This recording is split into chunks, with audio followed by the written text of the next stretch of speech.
Hi friends, I'm back with chapter 3 of Toy Dance Party.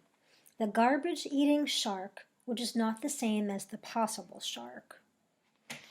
One evening, Lumpy, Plastic, Stingray, and Sheep are watching a documentary about beagle dogs on television. Honey and her parents are out at a nighttime party. During the commercials, Sheep has been telling everyone all about the time she went outdoors, and there was actual grass, and she chewed it when nobody was looking. Sheep tells this story a lot. She doesn't seem to remember that everyone has heard it before.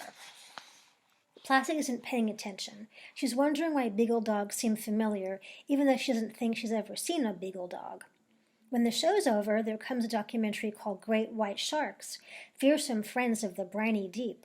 Shark, shark, cries Plastic, bouncing vigorously. I got eaten by a shark once. Remember, boys and girls? Oh no, mumbles Stingray. She's afraid of sharks. In particular, she's afraid of the kind that is so big it could eat garbage, or a plush stingray, and not even notice that it wasn't eating food. I mean, says Plastic, correcting herself, I nearly got eaten by a shark. You did? Asked Lumpy, because Plastic has never said a word until now. Well, a possible shark, a garbage-eating, ball-eating possible shark. Yes, cries Plastic, at the beach one time. I know all about those guys. She's excited to see what they look like on TV, because the one that carried her around in its mouth at the beach was not anything she got an especially good look at. Stingray announces she's going upstairs. It's 8 o'clock, she says over her shoulder, and since 8:30 is when I always go to sleep with Honey, I should start getting ready for bed. But she's not here. She's at a nighttime party, notes Lumpy. I don't want to be off schedule tomorrow, Stingray demurs. Won't you stay and watch the sharks? Asks Plastic, twirling. The sharks are going to eat stuff with their big, big teeth. I wish I could, but it's my bedtime, says Stingray. You have your fun. She lurches up the steps.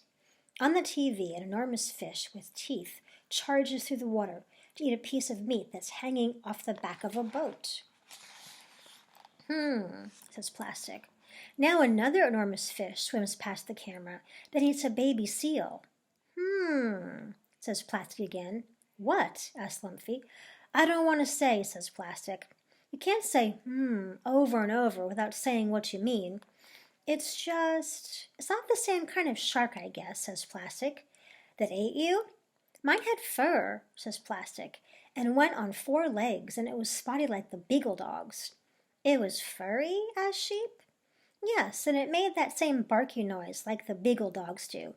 Then it wasn't a shark, says Sheep. It wasn't? Sharks are fish, explains Sheep. I thought everybody knew that.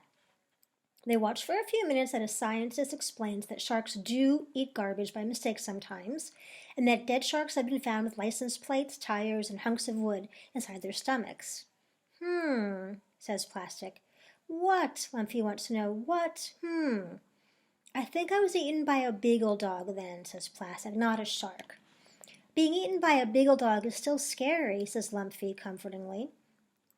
2 days later, Honey comes upstairs after school holding a large package that has arrived in the mail. It's a cardboard box. The return address reads Grandpa, and then a street name and number. Stingray's watching from on top of a high bed with the fluffy pillows. Lumpy and Plastic are watching from a shelf. Honey plonks the box on the carpet beside her bed and kneels down to rip the tape off the outside. Inside the box is something wrapped in bubble wrap and surrounded by small pieces of styrofoam. Honey looks at the present, but doesn't bother to take it out right away. Instead, she grabs the top piece of bubble wrap and begins popping the bubbles with sharp snaps. Honey, her mom calls up the stairs. Shay's dad is on the phone. He wants to know if we'd all like to go over there for the afternoon. Honey drops her bubble wrap, grabs her box of Barbie dolls and clothes, and runs downstairs. Taking the silent Barbies again, mutters Stingray. There's a sudden movement on the floor. The cardboard box is rocking from side to side. It's actually hopping and jerking across the carpet like a fish out of water, and it's making a noise. Grunk, grunk, grunk, grunk. The thing that's wrapped in bubble wrap wants to get out. Plastic and Lumpy leap onto the high bed and cuddle up to Stingray. Grunk, grunk, goes the cardboard box. It scoots across the floor, rocking and jerking. Grunk, grunk. They can hear styrofoam peanuts crunching and the bubbles of the bubble wrap popping. Pippity pop grunk, pippity pop grunk. Finally, a voice like a bugle yells from inside the box. I got my head out. The head's out, people. Toys look at one another. The voice continues.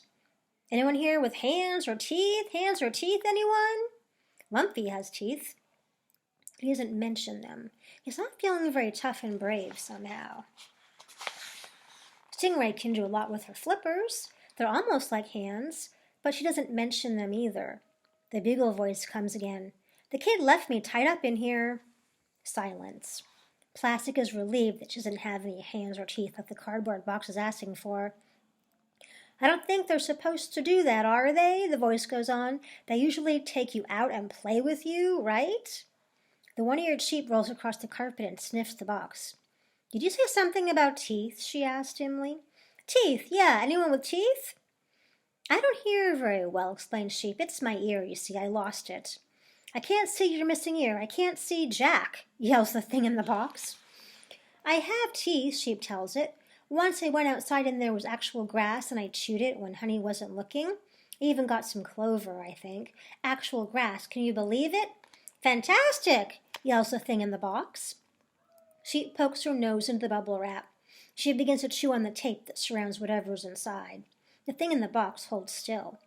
Lumpy, Stingray, and Plastic watch from the bed as Sheep chews rhythmically. She chews for a long time. The thing in the box doesn't speak. When she's done, the one-eared sheep burps. Tape is sweet, she says to herself. I wouldn't have thought it. Sheep is not curious about what is in the box because she's forgotten why she began chewing. Fatigued by her efforts, she rolls away under the bed and is asleep almost before she gets there. The toy mice are hiding and nowhere to be found. The box is still. Lumpy's looking for his courage. He whispers to himself, I am a toughy little buffalo, a toughy buffalo, a toughy, a puffy, a tough-a-buff. You're a what? Stingray asked him. A tough-a-buff. What does that mean? It means I'm tough and brave, and I'm going down to see what's in the box. Are you coming with me? I was going anyway, Stingray lies. I was waiting for Sheep to be finished. But while they've been discussing, up on the high bed, the plump mouse Bonkers has scooted over to the box. It was nice to Sheep, right? He calls to Lumpy, so I'm going to say hello. Okay, calls Lumpy, still on the bed. You go for it. Bonkers creeps to the top of the box. Sheep is finished with your tape, I think. You can come out now. The cardboard box gives a tremendous whump. And then, grunk, grunk, grunk, grunk. Out from the crunching, popping bubble wrap emerges. Dun, dun, dun. What do you think it is, boys and girls? Didn't really give much clue. Well, here it is. A large, gray, rubber, hollow, toothy, garbage-eating, fearsome fiend of the briny deep, great, white, shark! Ah! Plastic bounces at top speed out of Honey's room and down the stairs. Lumpy and Stingray leap off the foot of the bed and follow. Hardly even caring if people are home, although they are not, they've gone to Shays. The toys run to the kitchen. Rumpa-lumpa, rumpa-lumpa, boing, boing, boing. Around through the pantry, and down another flight of stairs. Rumpa-lumpa, rumpa-lumpa, fwap, gobble, gobble, a fwap, gobble, gobble, a boing, boing, boing, bonk. Into the basement, where the shark will not find them. Stingray's never been in the basement before. Plastic was there once, when Honey's mother repaired her with industrial-strength tape. Oh, here's the chase scene. Well, they're not really being chased. They're just freaked out by the shark that's in the box. Boing, boing, lumpa, lumpa, down the stairs. And Lumpy, who gets dirty a lot, comes down often to visit Frank, the washing machine. Stingray is almost more scared of the dusty, spidery corners of the basement than she is of the garbage-eating shark. But not quite. The three toys skitter across the cold floor and leap into a laundry basket filled with dad clothes. They hide under a pair of pajamas and listen for the grunk, grunk. But the basement's quiet, and still quiet. until Frank talks. Lumpy, he cries, I haven't seen you all week. Hi, Frank. Lumpy peeks his head out. Still no shark. Don't be shy, little buffalo, says Frank. I can see your friends under there, and I've guessed your plan. You have? Asks Lumpy, because he has no plan. It's a party, right? Frank says gleefully. That's why you brought your little pals. Lumpy is so surprised he doesn't answer. My first ever party, Frank continues. I can't believe you thought to surprise me. Is there going to be cake? Rawr, says the dryer, a dusty brown contraption next to Frank. Oh, don't boys spoil sport, Frank snaps at her. It's too a party. Lumpy, you shouldn't have. A party all for me? The dryer grunts. It could be for you, too, concedes Frank, but I thought you said you didn't think it was a party. Orga. Fine, don't be logical. Lumpy, Frank calls. How do we start? Never been to a party before. Lumpy is going to explain that they are escaping from a shark, not arriving at a party at all, when Frank interrupts. Me and the dryer, we're both just thrilled. Lumpy can't bear to tell them the truth. We were trying to get a real cake, he fibs, but we could only get an imaginary one. It's right there in front of you. Chocolate, peanut butter, mocha, vanilla, banana flavor with frosting roses. Plastic catches on. It's a party, she yells, bouncing out of the laundry basket and hopping onto Frank's lid. Happy party, everybody.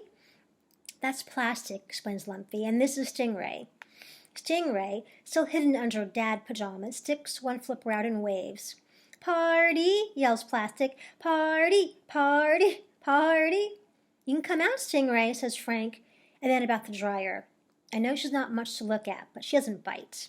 Says the dryer, offended. A joke, Frank tells her. You know I think you're beautiful. Stingray's scared of basement, says Lumpy. Do you think you could sing her a song, Frank? Because then she wouldn't be scared. And you're such a good singer, it would really add to the party.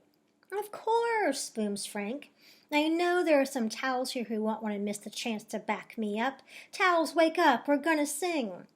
A pile of folded purple towels sitting on top of the dryer, awake from the slumber in which they spend the largest part of every day. What's going on? Asks one. Frank wants us to sing, explains another. Frank is all the time singing, complains a third. Hey, is that the ball we see sometimes in the bathroom? Yeah, answers the first, the girls' ball. I thought I recognized her. Just freestyle it with me, okay? Begs Frank. Sing backup. We're always your backup, mutters the second towel. You never ask if any of us want to sing lead, do you? But Frank isn't listening. Instead, his big, beautiful voice is belting out. Stingray, wingray, we all stand up and sing, ray, stingray, fling, ray, what a special thing, ray. Sing it out loud, sing it out, sting it out, singy, stingy, wingy, thingy, stingy, sting, stingray. The towels are humming and oohing, and when Frank sings it all over again, some of them do harmonies. It is very impressive. During the repeat, Stingray comes out from underneath the dad pajamas and claps her flippers together. Lumpy's dancing, wagging his tail stump and shaking his buffalo body. Plastic is bouncing. The third time through, Frank's lights are blinking and he's tilting slightly back and forth. Stingray's tossing her tail around and jumping on the clothes in the laundry basket, while Plastic has added an extra spin to her rhythmic bounce. Dance party, Plastic screams. And it is. They follow the Stingray song with Greasy Little Buffalo, then a number called Love Train, which Frank and the towels know from the radio. Stingray wraps her flippers around Plastic, and they roll together in circles on the dusty basement floor. Frank bangs his lid up and down, and the towels shimmy their corners as much as towelly possible. Then Stingray grabs Lumpy's paw, and they wiggle and kick and swish their backsides, while Plastic bounces so high she hits the basement ceiling. Finally, everyone collapses in exhaustion, even Plastic. This is really funny. Dance party. I think this is what they're talking about. Title of the book. In the basement. Who knew? Well, friends, I'm going to stop here for now in this chapter and finish the rest next time as usual. And I hope you're enjoying this. Again, I think it's quite funny, like the first one. All right, have a good night, friends.